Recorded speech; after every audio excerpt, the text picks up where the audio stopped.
Morning students, will start with our next lecture of final account. Now this is the 11th sum which you can see on the screen. This is also an unsolved sum from your textbook. Okay, now we'll read the sum first and see what is information has been given and what we are supposed to do. तो यहाँ पर क्या दिया है, Nana and Nani are partners in partnership firm sharing profit and losses equally. जो भी profit और loss होगा दोनों इक्वली बांटने वाले हैं. You are required to give effects of adjustment in profit and loss account and balance sheet. Okay, last जो हमने सम किया था, सम नंबर 10, उसमें हमने ट्रेडिंग अकाउंट और पीएनएल अकाउंट प्रिपेयर किया था क्योंकि वही बोला गया था. यहाँ पर इस सम में आपको प्रॉफिट एंड लॉस अकाउंट और बैलेंस शीट बोली गई है, तो जो इन्फॉर्मेशन पूछी गई है वही हम प्रिपेयर करेंगे. Okay, they have not asked trading account, so will not prepare trading account, क्योंकि उसकी इन्फॉर्मेशन आपको ट्रायल बैलेंस में मिलेगी नहीं. तो अगर आप प्रिपेयर भी करोगे तो कुछ फायदा नहीं होगा. So better what is asked will prepare that only. What is asked, they have asked us to prepare profit and loss account and balance sheet with the following information.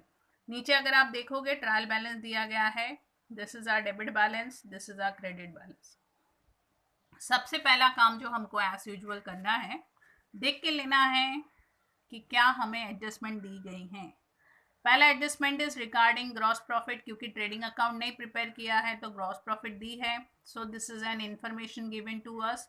इसकी दो इफेक्ट नहीं करने हैं. Okay, this is just an information, so no need of doing two effect.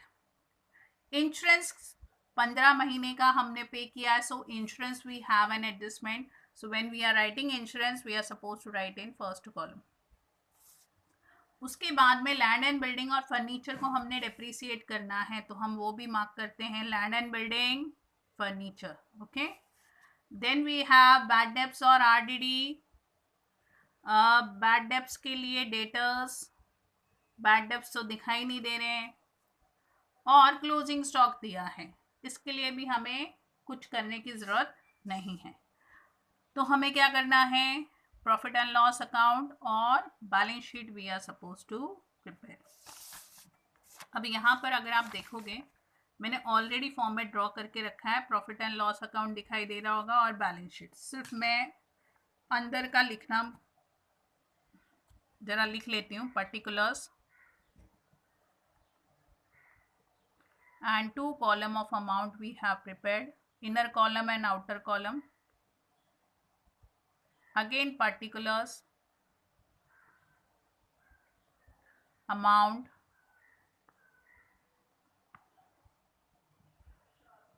this is my debit side, this is my credit side. Same way we have prepared balance sheet, liabilities,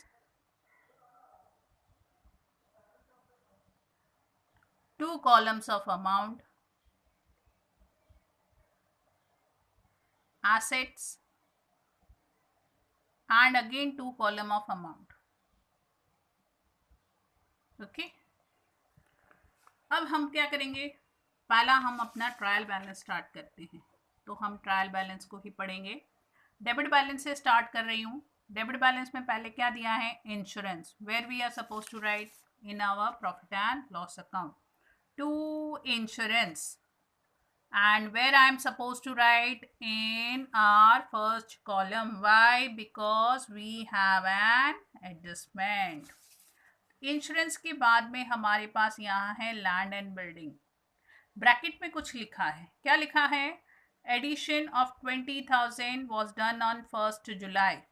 अब ये information हमें कब काम आएगी, जब हम depreciation calculate करेंगे. Okay, वहाँ पर ये इंफॉर्मेशन काम आएगी. नहीं तो लैंड एंड बिल्डिंग हमको कहाँ लिख के रखना है, balance sheet asset side. Land and building, और land and building first column में, क्योंकि डेप्रीसिएशन हमको करना है उसके ऊपर. After that we have salaries. Salary कहाँ लिखते हैं हम, हमारे प्रॉफिट एंड लॉस अकाउंट में. इंश्योरेंस के नीचे जगह छोड़ेंगे, 2 सैलरीज,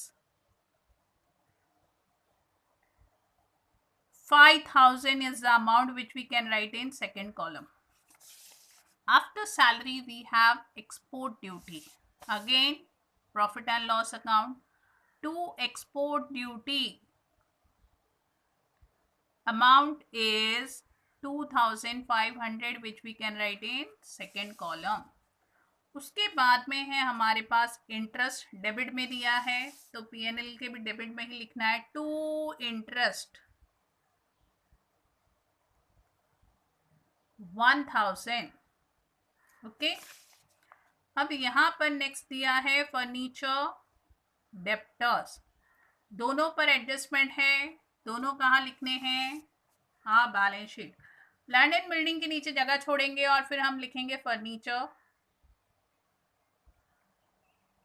फर्नीचर की अमाउंट है 40,000. डेप्रिसिएशन है, हम फर्स्ट कॉलम में लिख के रखेंगे. Then will write sundry debtors.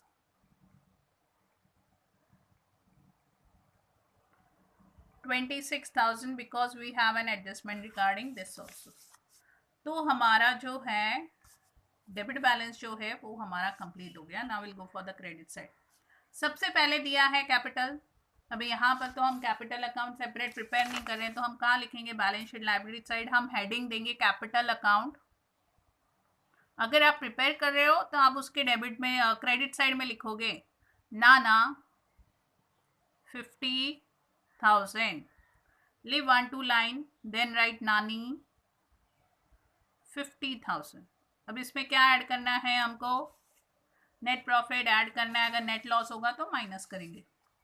Then we have 10% bank loan. अगर आपको स्क्रीन पे दिखाई दे रहा होगा, वैसे तो ये लायबिलिटीज में लिखना है, लेकिन ये जो 10% इसका क्या करना है?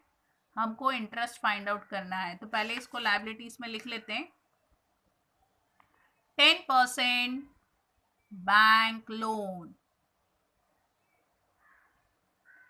Amount I will write in first column 30,000. अब इसके ऊपर हमको क्या फाइंड आउट करना है? इंटरेस्ट फाइंड आउट करना है. ओके. इंटरेस्ट कैसे फाइंड आउट करेंगे हम? How I am suppose to find the interest? यहाँ पर जगह है, खाली जगह है, मैं वहाँ कैलकुलेट करके देती हूँ. बैंक लोन जो है वो टोटल अमाउंट है हमारा 30,000. 30,000 पर हमको 10% के हिसाब से फाइंड आउट करना है, but only for 6 month. How many month? 6 month. 6 month के लिए अगर आप फाइंड आउट करोगे तो इट विल कम 1500. पूरे साल का 3,000 है तो 1500 आएगा. अब इसको हमें दो जगह लिखना है. We are suppose to write it 2 places.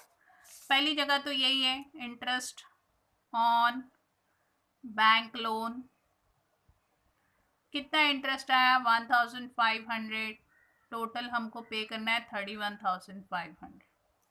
Second effect, profit and loss account debit side. To interest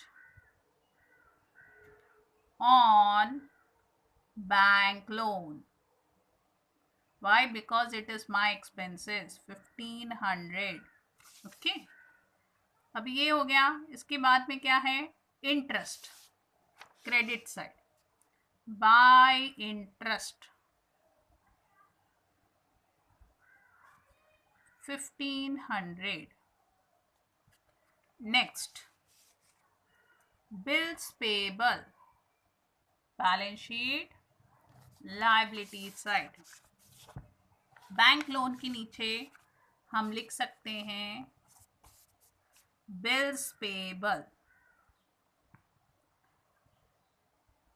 directly amount in the second column. अगर आप देखोगे ध्यान से तो हमारा जो ट्रायल बैलेंस है वो हमने कंप्लीट कर लिया. Now we can take one adjustment and start doing. पहला एडजस्टमेंट क्या है? Gross profit. मैंने पहले भी एक्सप्लेन किया, जस्ट इंफॉर्मेशन. और जहाँ पर इंफॉर्मेशन देते हैं, इंफॉर्मेशन के लिए दो इफेक्ट करने की ज़रूरत नहीं है. दो इफेक्ट कहाँ करने हैं? जहाँ एडजस्टमेंट होता है. ये इंफॉर्मेशन है तो आपको क्या करना है? सिर्फ और सिर्फ इसको profit and loss account credit side I am suppose to write by gross profit brought down. Why? Because we have not prepared trading account. हमको बोला नहीं है, इसलिए profit and loss account close करने के लिए हमें ग्रॉस प्रॉफिट चाहिए. तो ये हमने इंफॉर्मेशन जो है वो हमने लिख ली। सेकेंड जो दिया है इंश्योरेंस है, वो हमने कितने मंथ के लिए पे किया है? We have paid it for 15 months. कितने मंथ के लिए? 15 मंथ्स। और वो कब से? 1 अप्रैल से ही पे किया है, यानी कि आपको इस साल में कितना इंक्लूड करना है? सिर्फ 12 मंथ का इंक्लूड करना है।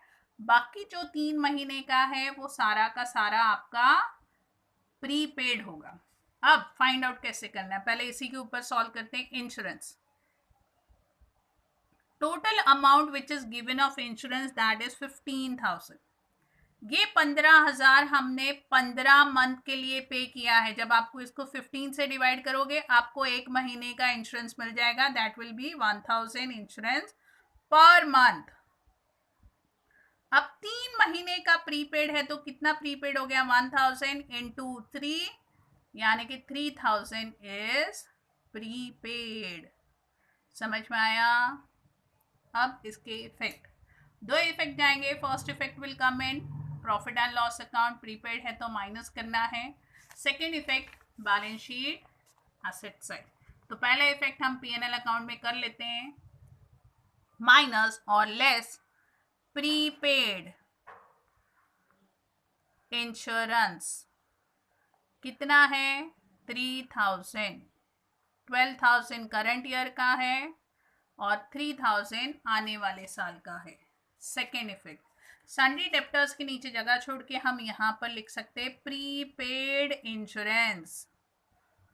यहां तक क्लियर हुआ?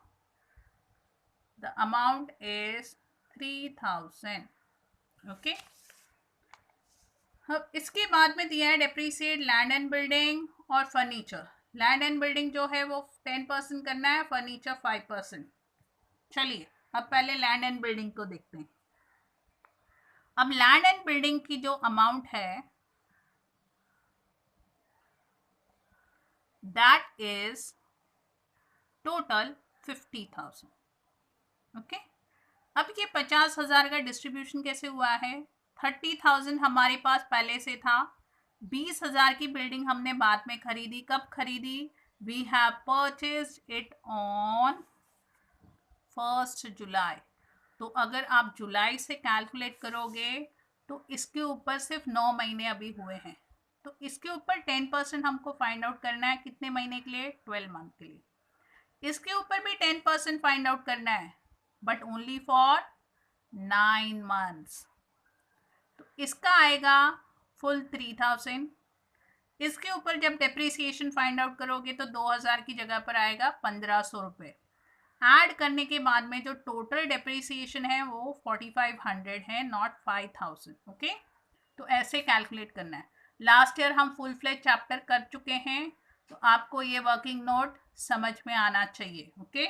मैं क्यों वर्किंग नोट कर रही हूँ? ताकि आपको समझ में आए। ओके। यहाँ तक क्लियर हुआ? अब डेप्रिसिएशन के दोनों इफेक्ट आपको पता है। पहला है less from that respective asset, less depreciation 4,500, amount 45,500 outside. Second effect, profit and loss account to depreciation एक कॉमन हेडिंग लेकर रखते हैं। पहला क्या है? Land and building 4,500। ओके। अब सेकेंड जो डेप्रिसिएशन बोला गया है वो हमें किसके ऊपर है? फर्नीचर के ऊपर। ये कितना है? At the rate of 5%। तो 40,000 पर 5% के लिए अगर फाइंड आउट करोगे तो ये आएगा 2,000, यहाँ आया 38। ये हो गया एक effect. Second effect, profit and loss account debit side, furniture 2,000 total. Okay. अब हमारे कितने टोटल एडजस्टमेंट हो गए? 3। बचा फोर्थ वाला, क्या दिया है? Right of 1000 bad debts, maintain 5% RDD on sundry debtors. तो पहले हमको किसकी तरफ चलना है? हमारी बैलेंस शीट की तरफ। तो बैलेंस शीट में सन्ड्री डेटर्स आपको दिखाई दे रहा होगा, less new bad debts, and new bad debts is 1000.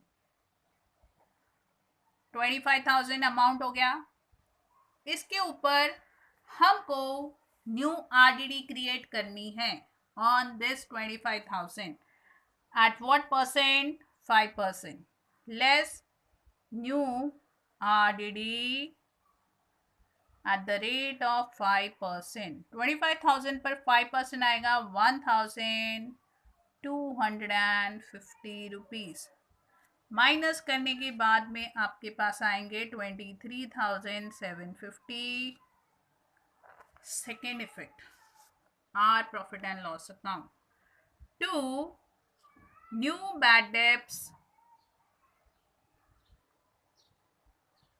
add new RDD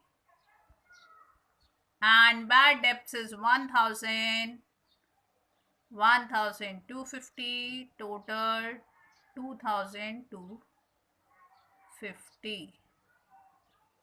okay, 2,250. अब इकलौता एडजस्टमेंट बचा है, वो है हमारा क्लोजिंग स्टॉक. अब नॉर्मली हम ये ट्रेडिंग अकाउंट के क्रेडिट में लिखते हैं, लेकिन यहाँ पर ट्रेडिंग तो हमने बनाया नहीं, तो वहाँ लिखने की ज़रूरत नहीं है.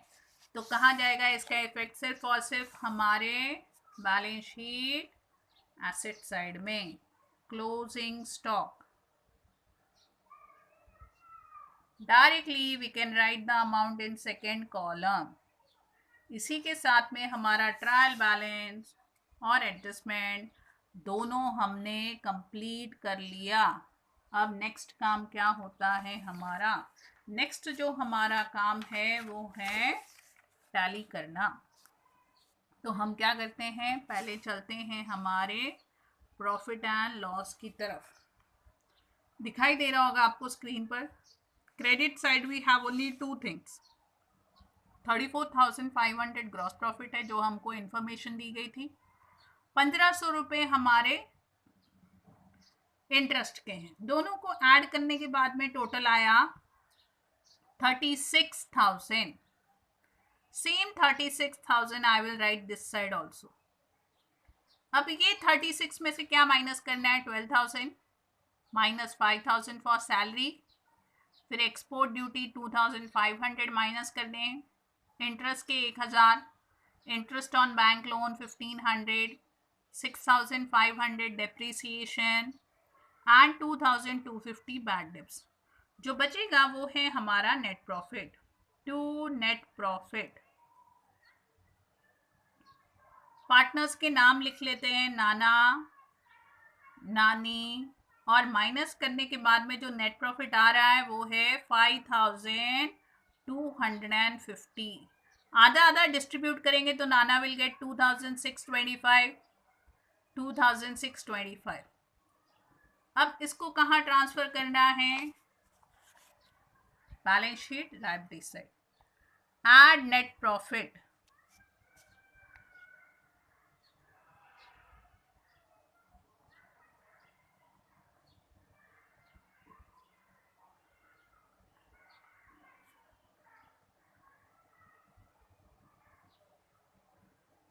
दोनों में ऐड कर दिया हमने. Same total 52,625. अब हमको क्या करना है? 52,625 प्लस 52,625 प्लस 31,500 प्लस 8,000. ये ऐड करने के बाद में जो हमारा बैलेंस शीट का टोटल आ रहा है, that total is 1,44,750. Same total हमारा एसेट का भी आना चाहिए. अभी एसेट में क्या क्या वैल्यू है? 45,500, 38,000, 23,750, 3,000, 34,500. ये सारा का सारा ऐड करने के बाद में अगर आप चेकआउट करोगे तो हमारा सेम टोटल आता है, वो है 1,44,750. बैलेंस शीट टैली हो गई, मतलब हमारा जो सम है वो एब्सोल्युटली राइट है. तो आपको क्या करना है? अब ये सम देखोगे तो यहाँ पर क्या बोला गया था? सिर्फ profit and loss account and balance sheet were told to be prepared. So we have prepared them. हमने वो प्रिपेयर किया है. अब आपको क्या करना है, लेक्चर ध्यान से देखना है, अच्छे से व्यू करना है. हर लेक्चर में मैं यही बोलती हूँ, एक बार व्यू करने से आपको समझ में नहीं आएगा. आपको क्या करना है, एटलीस्ट 2 बार 3 बार व्यू करो. व्यू करने के पैसे नहीं लगते. Neither I am getting anything for this. Okay, मेरा भी कोई फ़ायदा नहीं है, लेकिन आपका फ़ायदा है. आप व्यू करोगे तो आपको कॉन्सेप्ट और क्लियर हो जाएंगे. व्यू करने के बाद में बिना देखे आपको सॉल्व करना है अपनी नोटबुक में. After solving, even if you have doubt, you can refer the lecture again. जहाँ पर डाउट है फिर से लेक्चर रेफर कर सकते हो, क्या लिखा है मैंने लेक्चर में. फिर भी डाउट है, नहीं क्लैरिफाई होता है, you can ask me when I am taking live lecture on Google Meet. आपको पता है ना, हर रोज जब भी मैं लेक्चर होता है पहले अपलोड लिंक भेजती हूँ, फिर हम गूगल मीट पर भी लेक्चर लेते हैं. तो वहाँ पर आप अपने सारे डाउट्स क्लियरिफाई कर सकते हो, लेकिन साथ साथ में आपको सॉल्व भी करना है. सो view the lecture nicely, be ready with your doubt. Have a nice day. Thank you.